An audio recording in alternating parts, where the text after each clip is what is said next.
Pozdravljene, drage zaveznice besednega sveta in drugi. Dobrodošli znova v Besedi tedna. Slovenski pregovor pravi: več jezikov znaš, več veljaš. Vendar, kot kaže, to ne velja za prav vse jezike. Od nekaterih naj ne bi bilo prav nobene koristi.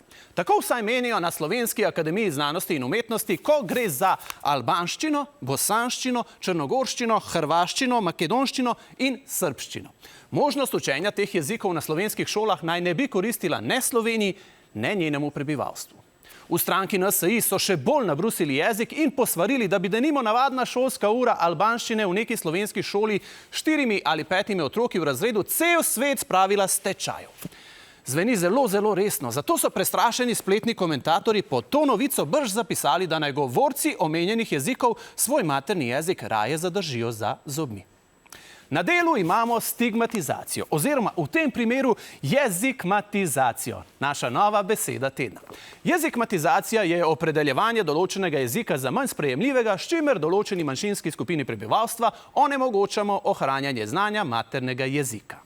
Aktualna jezikmatizacija se upravičuje s trditvijo, da naj bi utrjevanje znanja maternega jezika pri omenjenih skupnostih škodilo njihovemu znanju slovenščine.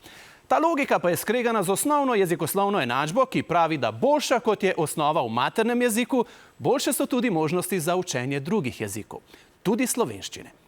Vajeni smo že, da jezikmatizacijo uporabljajo populistični politiki. Pogosto pa pozabljamo, da se rad poslužuje tudi del naše akademske sfere. Tistim akademikom, ki radi širijo strah pred drugimi skupnostmi in njihovimi jeziki, pravimo strahademiki.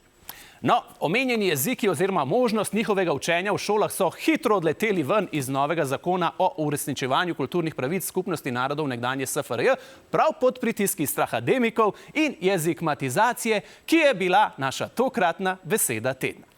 Ali bo tudi pregovor več jezikov znaš, več veljaš s Frana odletel v franže, pa bomo še videli.